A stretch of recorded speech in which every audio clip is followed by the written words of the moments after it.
네, 안녕하세요. 조정호입니다. 그 재건축 초과이익 환수제가 좀 완화됐다고 해가지고 그에 관해서 말씀드리려고 하는데요. 말 그대로 재건축 초과이익 환수예요. 그러니까는 재건축하는 아파트 초과하는 이익이 있다면 환수하겠다. 그러면 재건축이 뭔지는 다 아실 거고 이익이 뭔지도 아실 거고, 이익은 뭐예요? 벌어들인 돈에서 비용을 뺀 게 이익이죠. 내가 100만 원 벌었는데 50만 원 비용으로 썼으면 내 이익은 50만 원이에요. 환수도 쉽죠. 야, 뺏는 거, 환수하는 거 쉬워요. 그러면 초과라는 말만 이해하면 재건축 초과이익 환수를 다 이해하시는 거예요. 뭐가 초과일까요? 재건축하지 않는 아파트들은 예컨대 10년 동안 100만 원 올랐는데, 재건축하는 아파트 너네들이 10년 동안 200만 원 올랐다면 그 100만 원 더 올랐잖아요. 재건축한다는 이유로. 그 100만 원이 초과이익이라는 거예요. 그 100만 원의 일정 부분을 정부가 환수하겠다가 재건축 초과이익 환수예요. 그러면 크게 두 가지가 이제 바뀌었는데요. 첫 번째는 그 10년 기간을 줄여주겠다는 거예요. 기간이 길면 길수록 어차피 아파트 값은 우상향이기 때문에 1960년대부터 80년대까지는 예컨대 200만 원 올랐다면 1970년대부터 80년대까지는 당연히 100만 원밖에 안 올랐겠죠. 그러니까 그 오르는 기간이 줄어들면 당연히 이익도 줄어들고, 따라서 재건축 초과 이익도 줄어드니까 환수할 것도 줄어든단 말이에요. 그러면 결국은 어떻게 돼요? 엄청 재밌는 일이 있나 보네요. 그러면 어떻게 돼요? 그럼 결국은 제가 좀 빨리 걸어야겠다. 그러면 결국은 어떻게 되냐면 첫 번째, 옛날에는 그 조합 설립 인가 말고 추진위원회 설립 단계에서부터 준공 시점까지 그 기간을 늘 길게 해가지고 그 기간 동안에 초과이익 난 거에서 일정 부분을 다 환수했단 말이에요. 근데 그 기간을 줄여주겠다. 다시 말해서 옛날에는 추진위원회부터 준공 시점까지인데 지금은 조합 설립 일로부터 준공 시점까지로 기간을 줄이겠다. 보통 추진위원회 단계부터 조합 설립까지 한 2년, 2, 3년 걸리거든요.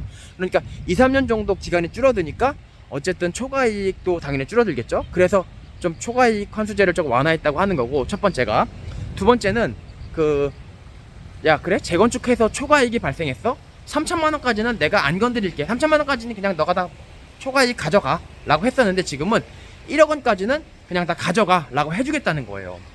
그래서 결국은 재건축 초과이익 환수제를 완화했다라고 하는 건데, 이거보다 더 중요한 것이 왜 재건축 초과이익 환수제를 지금 완화할까요? 결론부터 말씀드리면, 돈 있는 사람들 돈 좀 써라. 돈 있는 사람들 당신들 돈이 너무 필요해.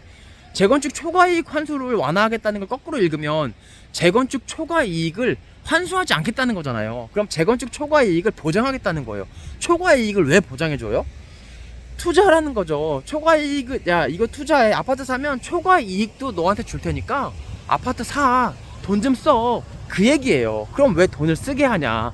뭐 어려운 말로 거래 활성화인데, 요즘 막 부동산 유튜버들 말씀하시는 그 거래 활성화인데, 거래 활성화라는 게 거래 활성화라고 쓰고 이제 돈 있는 사람들 돈 써라 라는 의미로 읽으시면 되거든요. 그럼 왜 하필 이 시점이냐. 지금 파월이, 미국에 있는 바이든이랑 파월이 계속 지금 그 금리 올리잖아요.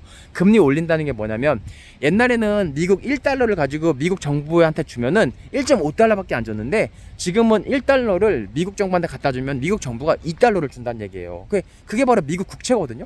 미국 기준금리를 올리면은 당연히 미국 기준금리 올리면은 미국 정부가 돈을 빌리고 그 빌린 돈에 대한 이자를 줄 때 기준금리가 올랐으니까 당연히 더 돈을 많이 줄 거거든요. 그렇잖아요. 자기들이 기준금리 올려놓고 자기들이 돈 빌리고 금리를 조금 주는 게 말이 안 되잖아요. 미국이 기준금리 올렸으니까 미국이 돈을 빌리면 당연히 자기들이 올린 만큼 이자를 더 줘야죠. 그러니까 사람들이 너도 나도 달러를 더 갖고 싶어 하겠죠. 옛날에는 조금밖에 이자를 안 줬는데 지금은 미국 정부에 바이든한테 갖다 주니까 막 옛날에 1.5달러밖에 안 줬는데 지금 2달러 준단 말이에요. 그러니까 달러가 갖고 싶은데, 여러분 달러 가지려면 어떻게 해야 돼요? 여러분들이 갖고 있는 이런 핸드폰, 제 거 2대인데 이 핸드폰 팔면 여러분들 달러 줘요? 달러 안 줘요. 뭘 줘야 달러 줘요? 신사임당 있죠. 우리나라 원화 갖다 주면 달러 줘요. 그러면 여러분들 원화를 가져야 달러를 가질 수 있는데, 그럼 원화를 어떻게 가져요? 여러분들 갖고 있는 거 이거 팔면 원화를 받죠. 그러면 무슨 소리예요? 결국 달러가 있어야 돈을 벌고, 달러를 갖자니 원화가 필요하고, 원화를 갖자니 여러분들이 갖고 있는 주식이나 뭐 핸드폰이나 아파트나 뭐 땅, 원화 표시로 된 자산들, 그런 걸 팔아야 원화가 생긴단 말이에요. 그러면 결국은 주식 가격도 떨어지고, 미국이 금리를 올리면 주식 가격도 떨어지고, 아파트 가격도 떨어지고, 다 떨어지겠죠. 그래서 지금 우리나라 정부는 미국이 금리를 올리면 아파트 가격 떨어지고 주식 가격도 다 떨어지니까 미국 금리 올리는 것만큼 우리나라 금리를 올리겠다는 거예요. 다시 말해서 자꾸 미국 행정부한테 가가지고 1달러 줄 생각하지 말고 우리한테 와. 대한민국 정부로 와. 대한민국 정부도 옛날에는 10,000원 주면 15,000원 줬는데 이제는 20,000원 줄게. 우리나라 국채 사. 우리도 금리 올려줄게. 달러 하지마 라고 해서 금리를 쫓아 올릴 수밖에 없는 거예요. 근데 금리를 같이 쫓아서 따라 올리면 무슨 문제가 생겨요? 영끌족들이 지금 돈을 잔뜩 빌려가지고 아파트를 샀는데 금리가 올라가면 그 아파트를 못 지키고 경매로 넘어가서 잘못하면 아파트 값이 또 폭락한단 말이에요. 사회적 불안이 야기가 된단 말이죠. 그러니까 정부는 딜레마인 거예요.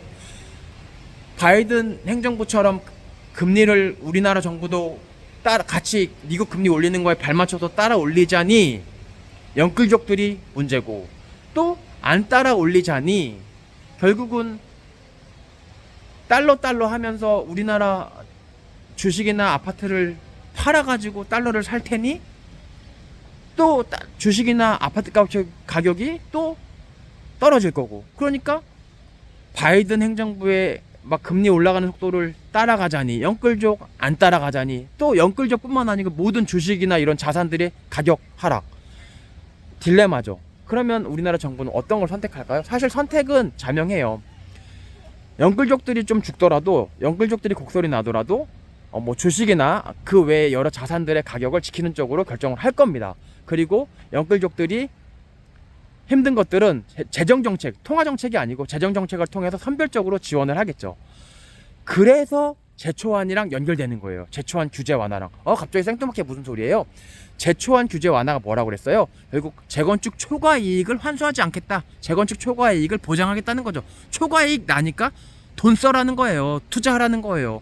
그 투자한 돈이 영끌족들이 불가피하게 금리 올라서 던지는 경매 물건들을 받아주게 만들겠다는 거죠. 그럼 영끌족들도 너무 싼 값에 아파트를 팔지 않아도 되니까 너무 피눈물을 흘리지 않을 수가 있고, 또 그 영끌족들이 그렇게 피눈물을 흘리지 않게 되니까 한결 마음 가볍게 그 파월이 올리는 금리를 따라서 같이 올림으로써 우리나라 원화표시 자산의 급격한 가격 하락을 막을 수도 있다는 점이죠.